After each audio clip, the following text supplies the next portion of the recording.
नमस्कार, स्वागत है आपका। आप देख रहे हैं अर्बन अपडेट। मैं हूं आपके साथ हिना। सूबे के मुखिया एक तरफ भ्रष्टाचार को लेकर सख्त नजर आ रहे हैं, वहीं कानपुर देहात जिले के एक गांव के प्रधान और सचिव का अनोखा खेल सामने आया, जहां जिलाधिकारी की बिना स्वीकृति के 28 लाख की गांव में दुकानें बनाकर रुपए निकाल लिए गए, जबकि दुकानें अभी भी अधूरी पड़ी हैं, जिसकी जांच अब मुख्य विकास अधिकारी ने जिला पंचायत राज अधिकारी को दी। ग्राम पंचायत के प्रधानों के 25 दिसंबर को कार्यकाल पूरे हो चुके हैं और ऐसे में इन 5 सालों में ग्राम सभा में कराए गए विकास कार्यों की जांच उच्च अधिकारियों ने शुरू की, तो एक के बाद एक कई गांव भ्रष्टाचार की भेंट चढ़े हुए सामने आए। देखिए, डिलवल में जो ये फाइनेंशियल इरेगुलरिटी की शिकायत आप बता रहे हैं 28 लाख रुपए की, बड़ा अमाउंट है और ये फाइनेंशियल इरेगुलरिटी में आता है। अगर ये बात सच साबित होती है तो किसी भी प्रधान के खिलाफ जो भी शिकायत होती है वो आप सब लोग अवगत हैं, एफिडेविट में जिलाधिकारी महोदय के समक्ष की जाती है। फिर एक जांच अधिकारी जो नामित होता है वो एक इंटरिम जांच करता है और उसके बाद एक अंतिम जांच करके रिकवरी या एफआईआर जो भी उस पर दंडात्मक पंचायती राज अधिनियम के अंतर्गत बनता है वो करवाया जाता है। इस पर्टिकुलर जांच का हम लोग दिखवा लेंगे। 28 लाख अगर गमन है तो रिकवरी की और वसूली की कार्रवाई की जाएगी और लीगल एक्शन भी लिया जाएगा। ये कितने दिनों से लंबित है, किस स्तर पे लंबित है, ये एक जांच का विषय है, इसको दिखवा लिया जाएगा और नियमानुसार आवश्यक इसमें कार्रवाई की जाएगी।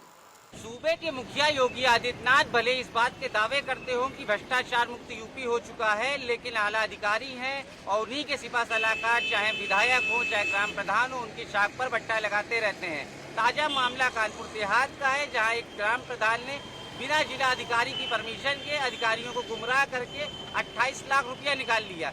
जिस रुपए का इस्तेमाल गांव की सड़क और गांव के विकास कार्य में होता था, उस रुपए से गांव में दुकानें बनाएंगी। हालांकि वो दुकानें भी पूरी तरह कंप्लीट नहीं हुई, लेकिन उसके बावजूद 28 लाख रुपए का भुगतान कर दिया गया। देखने वाली बात ये होगी कि आला अधिकारियों ने जब इस मामले का संज्ञान लिया है तो उक्त प्रधान के खिलाफ किस तरह की कार्रवाई की जाती है। कैमरामैन रंजीत के साथ निखिल शुक्ला, लाइव टुडे।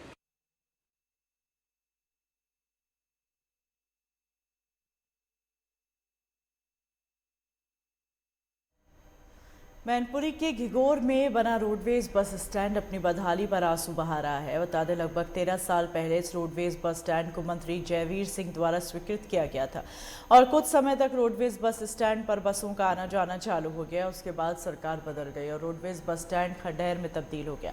अब तक तमाम सरकारें आई और चली गई, लेकिन रोडवेज स्टैंड की तरफ किसी भी अधिकारी या मंत्री ने कोई भी ध्यान नहीं दिया। सबसे बड़ी बात तो यह है कि मैनपुरी को राजनीति का एक केंद्र माना जाता है, जहां पर मंत्री मुख्यमंत्री भी रह चुके हैं, लेकिन किसी ने भी बस स्टैंड की तरफ ध्यान नहीं दिया।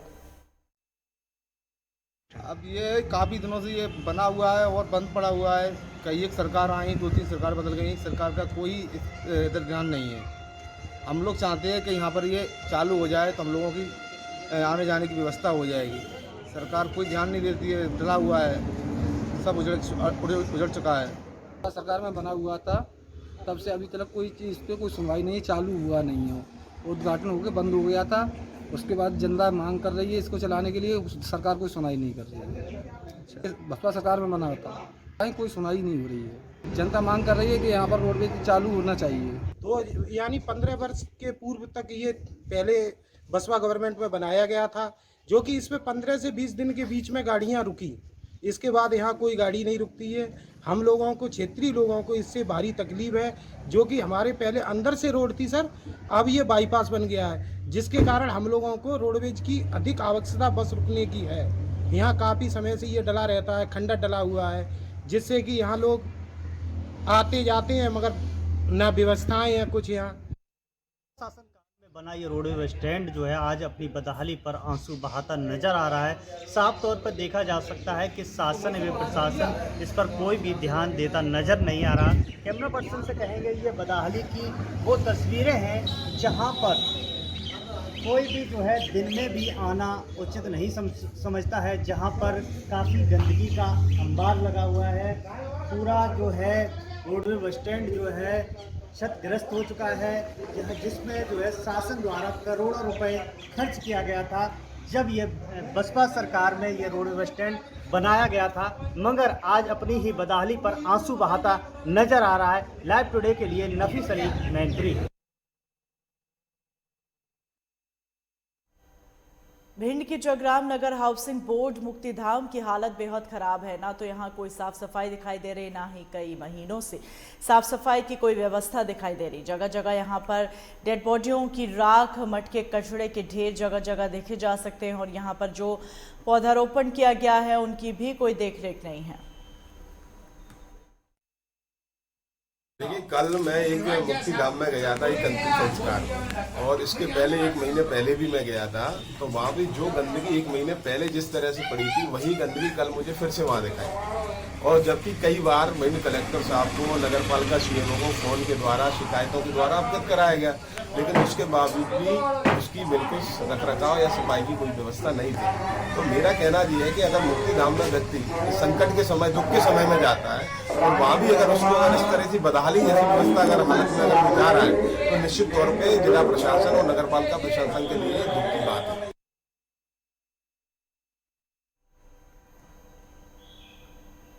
हर साल प्लास्टिक खाने से देश में हजारों गायों की मौत हो जाती है। बावजूद इसके पॉलिथीन का प्रयोग कम नहीं हो रहा और ये पॉलिथीन जानवरों की मौत का कारण बन रही।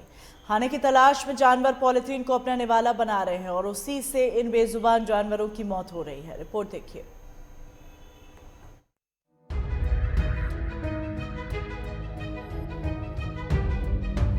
सरकार ने भले ही पॉलिथीन पर पूरी तरह प्रतिबंध लगा दिया हो, लेकिन खुलेआम पॉलिथीन का प्रयोग किया जा रहा है। इसके प्रयोग से न केवल पर्यावरण दूषित हो रहा है, बल्कि यही पॉलिथीन अन्य मवेशियों की मौत का कारण बन रही है।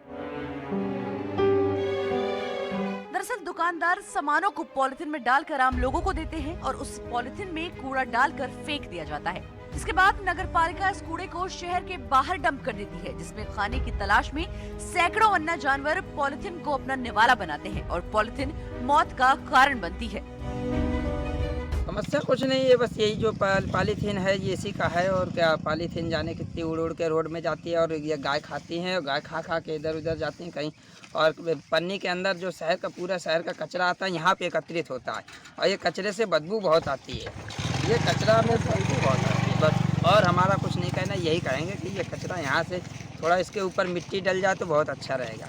ये कचरा क्यों, कौन सा स्थान है ये सिटी फॉरेस्ट के जस्ट बगल वाला दुर्गा देवी मंदिर का स्थान है। ये मौदहा बांध वालों का है। ये तस्वीर हमीरपुर जिले की है, जहां पॉलिथीन प्लास्टिक का बैग इस्तेमाल होने के बाद इंसान उसे कचरे के ढेर में फेंक देता है। खाने की तलाश में सड़कों पर घूमने वाले अन्य जानवर इसे भोजन समझने की गलती कर देते हैं। पॉलिथीन प्लास्टिक में मौजूद कई केमिकल की सुगंध खाने जैसी होती है, जिससे अन्य जानवर खाना समझकर खा जाते हैं, जिससे उनकी मौत हो जाती है।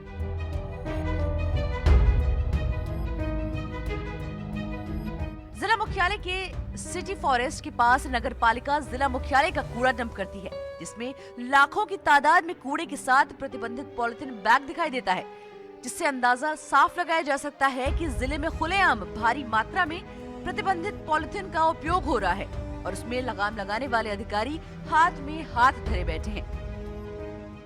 सरकार द्वारा पॉलिथीन में प्रतिबंध के बावजूद पॉलिथीन का खुलेआम धड़ल्ले से उपयोग हो रहा है और इस पॉलिथीन को खाने से अन्य मवेशियों की मौत भी हो रही है। हमीरपुर के जिला मुख्यालय से मात्र 2 किलोमीटर दूर इस स्थान पर आप देख सकते हैं कि नगर पालिका द्वारा किस तरह से कूड़े के ढेर को लगा दिया गया है और इस कूड़े के ढेर में लाखों की तादाद में पॉलीथीन पड़ी हुई है। तो कहीं ना कहीं ये कहा जा सकता है कि ज़िले में पॉलीथीन का खुलेआम उपयोग हो रहा है और इसी कूड़े के ढेर में अन्य जो जानवर हैं वो सैकड़ों की तादाद में यहाँ पे मौजूद है, जो इस पॉलीथीन में अपना खाना ढूंढ रहे हैं और उसको खाने के बाद इनकी मौत हो रही है। कैमरा पर्सन किशन के साथ Sunit Kumar, live today news, Hamirpur. Hardoi के विकास खंड के दयालपुर ग्राम पंचायत के मजरा किर्तियापुर गांव में करीब 12 सालों से सड़क पर जलभराव की समस्या से ग्रामीण जूझ रहे हैं। इस सड़क को लेकर जनप्रतिनिधियों और प्रशासन के आला अधिकारियों से कई बार शिकायत की गई, लेकिन सिर्फ ग्रामीणों को आश्वासन ही हाथ लगा।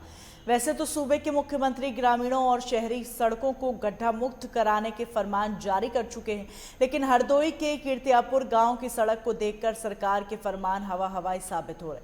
ग्रामीण ने बताया इस सड़क को पूर्व विधायक गंगा सिंह चौहान ने बनवाया था और इस पर लगातार 12 सालों से जलभराव की समस्या बनी रहती है। लोगों को आने जाने में काफी दिक्कतें होती हैं, बावजूद इसके कोई सुनवाई नहीं हो रही। साल से यहाँ जलभराव की स्थिति है और समस्या का निदान किसी भी जनप्रतिनिधि द्वारा नहीं किया गया। प्रधान जी से भी कई बार निवेदन किया गया, लेकिन उन्होंने इस ओर अभी तक कोई ध्यान नहीं दिया। और यहाँ पर सबसे उचित व्यवस्था ये रहेगी कि यहाँ का पानी जो है वो तालाब में डाल दिया जाए और तालाब की दूरी केवल 40 या 50 मीटर नाली बनेगी और उससे इस समस्या का समाधान हो सकता है। चौहान जब थे उनके शासनकाल में बनी थी, तब से लगातार इसमें दोबारा इसमें किसी ने हाथ नहीं लगाया। जल प्रतिनिधि आते रहे, उनसे शिकायतें होती रही, प्रधान से शिकायतें होती रही, लेकिन किसी ने इस तरफ गौर नहीं किया। आपने मौके पर पत्रकार महोदय ने फोटो ली, इसकी हालत देख लें तो बच्चे तो इसमें गिर जाएंगे, पढ़ने जाते हैं। उनकी हालत बहुत दयनीय है इस गांव की। महाराज कृपया मौके पर जांच करा के डीएम महोदय और तुरंत कार्रवाई करें अविलंब। रुकेंगे ब्रेक के लिए, ब्रेक के उस पार यूं ही खबरों का सिलसिला जारी रहेगा।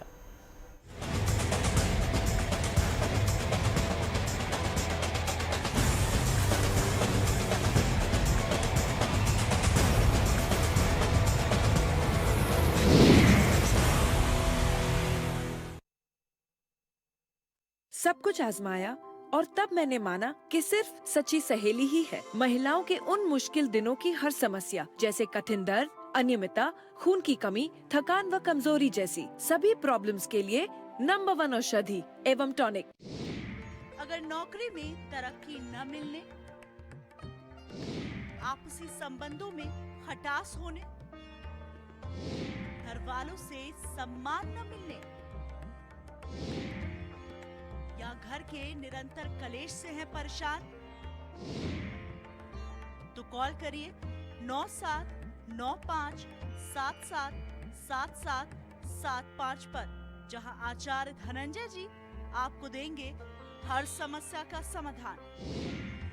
देखिए नक्षत्र चक्र हर रोज सुबह 7:30 बजे सिर्फ लाइव टुडे पर। वारदात की तह तक होगी पड़ताल, जुर्म की हर दास्ता होगी बेनकाब, हर अपराधी का होगा पर्दाफाश। देखिए क्राइम फाइल्स सोमवार से शनिवार रात 10:30 बजे सिर्फ लाइव टुडे पर। आपकी आवाज, आपकी ताकत, आपका अपना न्यूज चैनल लाइव टुडे अब उपलब्ध है।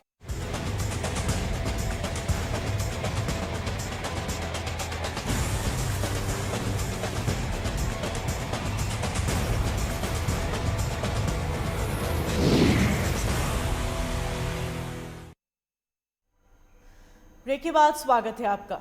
उत्तर प्रदेश की योगी सरकार गरीबों के लिए लगातार योजनाओं के जरिए उनके विकास और तरक्की को बढ़ाने में लगी है, लेकिन भ्रष्टाचार का दीमक इस कदर लग चुका है कि बिना पैसे दिए गरीबों को सरकारी योजनाओं का लाभ नहीं मिल पाता। और ऐसा ही कुछ तस्वीरें आज हम आपको दिखा रहे हैं, जिसे देखकर आपको भी यकीन नहीं होगा कि आज भी कई परिवार ऐसे हैं जो सरकारी योजनाओं से वंचित हैं।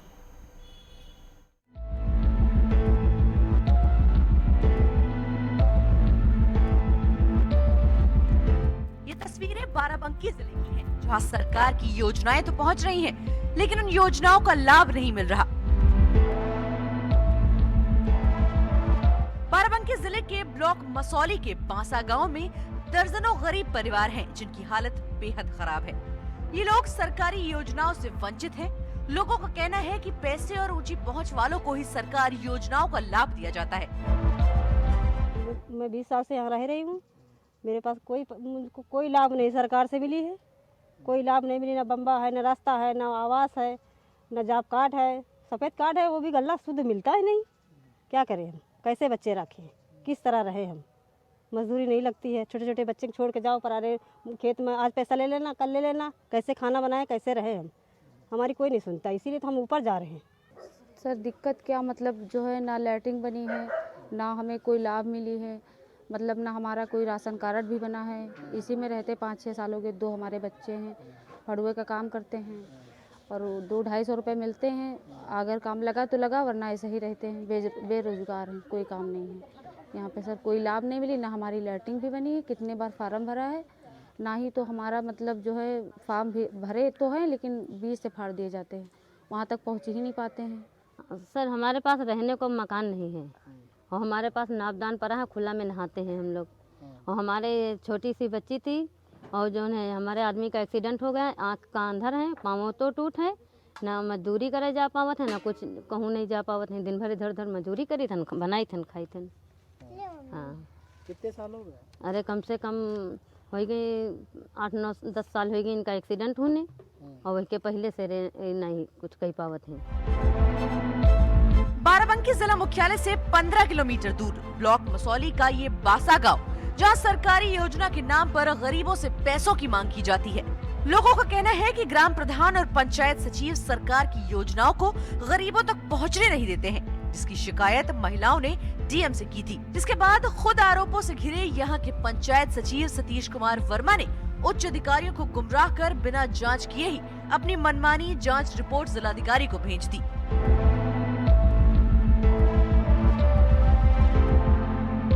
हमको सर इतने साल में हमको 15-20 साल हमारी शादी के हो चुके हैं, इतने साल में हमको कोई सरकारी लाभ मिली ही नहीं है। और उसके बाद में एक लेटरिन मिली भी तो किस तरह की कि 3 दिन हमारा ये छोटा बच्चा पेट में था, 3 दिन हमने बिलाग में धरना धरी प्रधान के साथ में 15-20 औरतें, तब हमको ये लेटरिन मिली। उसके बाद कॉलोनी के लिए हमने ऑनलाइन कराया, कभी यहाँ 100 रुपया कभी वहाँ 100 रुपया ऐसे दिया, पैसा भी उनको दिया, पैसा हमेशा वो मांगते रहते हैं। लेकिन जब कोई आई जांच कि अब कॉलोनी आवास आ रही है, जब हमने गया तुम्हारे तो नाम ही नहीं सूची में, तुम्हारा नाम कहाँ है तो हम तुमको दे दें, तो हमारे जब सूची में नाम नहीं तो आखिर वोट हमारी कहाँ से नहीं आती है। और फिर भी आदमी हमारा इतना परेशान रहता, अपने बच्चे हम जिला नहीं पाते तो ये घर मकान कहाँ बनवा पाएंगे। हमारे पास बहुत परेशानी है भैया, हम बहुत परेशान हैं। हमारे पास मतलब कुछ नहीं है और हमारे पास सिर्फ सफ़ेद कार्ड है, तो उस पर राशन भी शुद्ध नहीं मिलता है, और मतलब फ्री वाला जो मिला तो वो भी नहीं मिलता है। कहते हैं मतलब कि मतलब ये आप सरकार की तरफ से बंद हो गया, वो भी नहीं मिला है। पैसा वाला जो मिला है तो भी टाइम से नहीं मिलता है और कुछ नहीं मिलता है, और परेशान है। यहाँ रहते हैं और हम बहुत उस तरीके से हैं। आर्थिक तंगी से परेशान रामरती देवी और उनके पति राम किशोर बताते हैं कि उनके पास ना तो सरकारी नल लगा है और ना कोई रास्ता है, और ना ही उन्हें पीएम आवास का लाभ दिया गया है। इतना ही नहीं, ग्राम प्रधान ने उनका जॉब कार्ड भी नहीं बनवाया। साइकिल पंचर की दुकान से किसी तरह पेट भरता है। वहीं अनीता देवी के पति का एक्सीडेंट हो चुका है, उनका घर पूरी तरह से जर्जर हो चुका है, बरसात में घर टपकता है। जॉब कार्ड पर एक दिन मात्र मजदूरी मिलती है। किसी तरह से सरकारी योजना का लाभ मिल रहा है, दूसरों के खेतों पर मजदूरी करके परिवार का गुजर बसर चलता है। हम लोग गरीब में नहीं है, हमारा आदमी बाहर रहते थे, लॉकडाउन जब से लगा हुआ है तब से हम लोग यहीं पर रहते हैं, मजदूरी करके खाते हैं पीते हैं। लेकिन प्रधान हम लोग को कोई सुविधा नहीं किए थे। हाँ, लॉकडाउन लगा तब से हम लोग को बहुत परेशानी हुए थे। प्रधान हमको कोई सुविधा न गल्ला देता है, न आवास के लिए पैसा 1-1 हज़ार लिए थे वो भी नहीं दिए। कहते थे कि अगले महीने में आ जाएगा, दूसरे महीने में आ जाएगा, संतोष करो आप, आ जाएगा आपका आवास। न हमको लैटरिन दी, न कोई रहने की व्यवस्था दी। बारिश में पूरा घर गिर गया था। वो दिक्कत है कि हमका एक आवास चाहिए, हमारे पानी भर जाता है, उलचत उलचत हम बच्चा परेशान हो जाते हैं, और हम कमाए खा नहीं पात, गाँव राव बनाए तो मांग खाए के अति जिंदगी ले आए भैया। अब कहा तो प्रधान से तो पैसे मांगते हैं, बताओ, हम ना कमाए वाली ना हमको दे वाली बच्चा। हम लोगों को कॉलोनी मिलना चाहिए। ऐसे बताओ, खुले मैदान में रह रहे हैं, पका खा रहे हैं, यहाँ पर लेटते बैठते हैं, और प्रधान से बार बार कहते हैं हमारी कोई सुनवाई नहीं हो रही है। 1,000 रुपया भी दिया है हमने, और फिर कह रहे हैं कि और दो तो तुमको मिल जाएगा। तो बताओ, गरीब आदमी, बताओ, यहाँ चप्पल तो का इंतजाम नहीं है, बताओ, वो बताओ 5-5 हज़ार मांगते हैं, कहाँ से दें। मजदूरी हमारे आदमी करने जाते हैं, कहीं तलुआ कहीं खड़ंजे पर, तो हम कहाँ से 5,000 10,000 दे देंगे। और हमारे 6 बच्चे भी हैं छोटे छोटे। इस गांव में ऐसे कई लोग हैं जिनकी हालत बेहद खराब है। किसी तरह इन लोगों की रोजी रोटी चलती है, लेकिन आज तक इन बेबस लोगों को सरकारी योजनाओं का लाभ नहीं मिल पा रहा। पैसे न होने के चलते ये लोग सरकार की योजनाओं से वंचित हैं। इन लोगों की हालत देखकर सवाल ये उठता है कि जब सरकार गरीबों के लिए तमाम तरह की योजनाएं चलाती है, तो फिर योजनाओं का लाभ क्यों नहीं मिल रहा? आखिर ये बेबस लोग सरकार की योजनाओं से कब तक वंचित रहेंगे? बाराबंकी से सतीश कुमार कश्यप की रिपोर्ट, लाइव टुडे।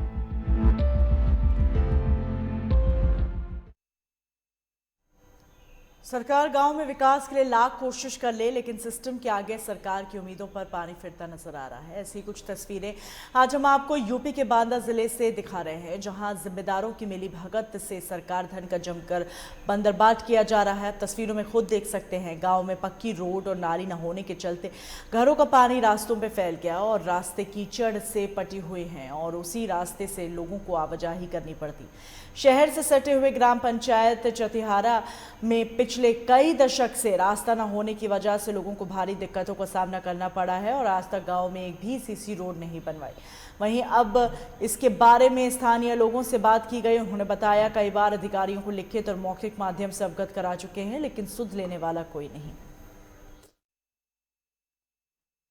इस वक्त मौजूद है हम बांदा जनपद के चहितारा ग्राम पंचायत में, जहां पर मूलभूत सुविधाओं की कमी के चलते यहां के लोग आक्रोशित हैं। अगर देखा जाए, आप साफ तस्वीरों में देख सकते हैं कि किस तरह से जो आम रास्ता है, किस तरह से यहाँ पर मल बजा रहा है। यहाँ पर कुछ लोग हैं हमारे साथ, गाँव के लोग हैं। आइए सीधे इनसे बात करते हैं, जानते हैं कि क्या समझ। भैया क्या नाम है आपका और क्यों आप लोग इतना आक्रोशित हो? पवन तिवारी नाम है। ग्राम पंचायत जो प्रधान है, जयकरण प्रधान है, बहुत ही जब 2 पंचवर्षीय हो गए, उसकी एक भी काम सही शॉर्ट नहीं हो पा रहा। जहाँ नहीं अपना सिर्फ मतलब के लिए काम करता है, बस जहाँ उसका मतलब निकल रहा होगा वहीं काम करेगा, अन्यथा कोई काम नहीं। किसी से भी पूछ लीजिए क्या पूरे गांव में जहाँ पे आरसीसी नहीं समझ लीजिए पूरे गांव में सिर्फ आपको एक सही रास्ता मिल जाए तो आप जो कहेंगे वो करने को तैयार है। हाँ, ऐसा प्रधान न हो तो ज्यादा अच्छा है। ये बताइए कब से समस्या है ये, आप बताइए। ये कम से कम 10 वर्ष से समस्या है सर। और जहाँ पे आरसीसी नहीं होना चाहिए वहाँ पे आरसीसी है, और जहाँ पे आरसीसी होना चाहिए वहाँ पे नहीं है सर। हाँ, ये समस्या है सर। देखिए आप ही निकलने की रास्ता नहीं है यहाँ पे। हम बच्चे निकल नहीं पाते। कोई इमरजेंसी मरीज आ जाए तो टांग के ले जाना पड़ता है। अच्छा, अभी आपने कभी अधिकारियों को अवगत कराया है लिखित या मौखिक माध्यम से? कराया है सर। हाँ, कोई आया अधिकारी देखने? कोई अधिकारी नहीं आया सर। तो क्या इसका पैसा निकाल लिया गया है? ये पैसा आया था सर यहाँ से, और काली माई तक आरसीसी बनने वाला। यहाँ की आरसीसी नहीं बना के और कहीं की आरसीसी बनाई गई है। अच्छा, हाँ, जैसे कि अपने इलाके आधी बनाई गई, आधी नहीं बनाई गई सर। भैया आपका क्या नाम है? मेरा नाम प्रदीप कुमार मिश्रा है। प्रदीप जी क्या कहना चाहेंगे? मैं एक चीज ये कहना चाहूँगा कि अभी तक मैं तो खैर इस ग्रामीण का नहीं हूँ, मेरा ननिहाल है यहाँ, और मैं अभी कुछ दिनों से यहाँ आ जा रहा हूँ और लगभग मेरा बचपन बीत गया, लेकिन आज तक ये मैं जो मेरा 28 वर्ष का अनुभव बता रहा हूँ, आज तक ये रोड कंप्लीट या नाली कंप्लीट नहीं हुई है। तो इसमें मैंने काफी लोगों को इकट्ठा करके कई बार मैंने कहा भी कि यहाँ पे बनवा दिया जाए।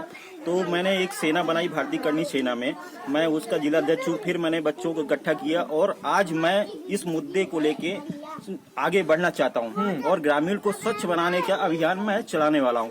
और मैं चाहता हूँ कि अगर इसमें कार्रवाई नहीं हुई तो मैं अभी आगे और जाऊंगा और जितना मुझे अर्थक प्रयास होगा स्वच्छ बनाने का प्रयास करूंगा और जितनी दूर जाना हो जाऊंगा अपने साथ लेते हुए जाऊंगा। प्रदीप जी कितनी पॉपुलेशन है अगर इस गांव की देखी जाए? यहाँ के लगभग 3,3500 है, लगभग 3,3500। और इसमें भी अभी एक ही रोड नहीं, अभी काफी रोड है जो सभी जगह नाली और रोड नहीं बनी हुई है। और कितने पंचवर्षीय बीत गए, 2-3 पंचवर्षीय से तो केवल एक ही जयकरण प्रधान है जो अभी तक बना हुए हैं और अभी तक नहीं नाली बनवाई और ना ही रोड बनवाई।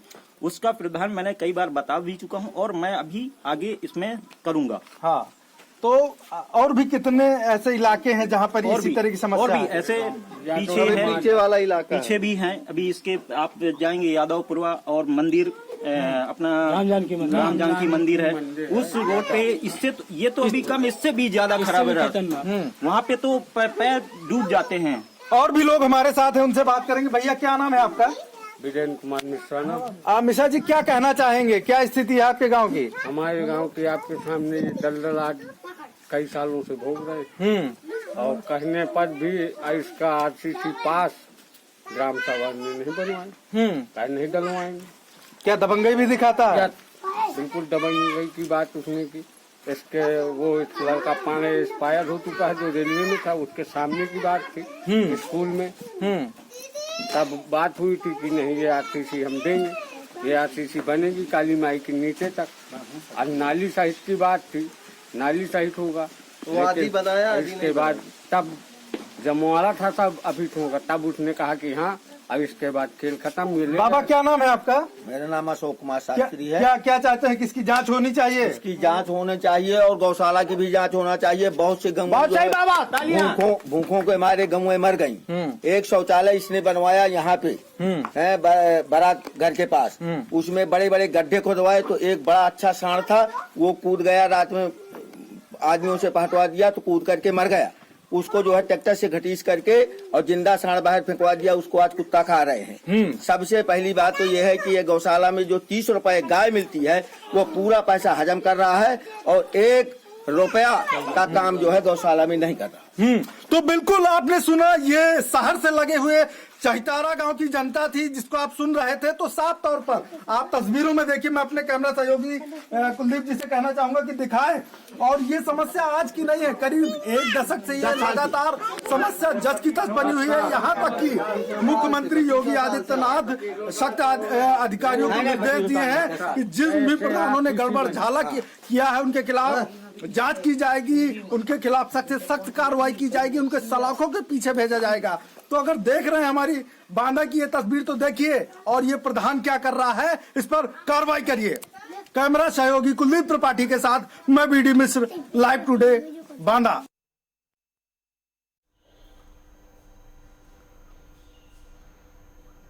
खबरों के साथ बुलेटिन में फिलहाल इतना ही, दीजिए इजाजत।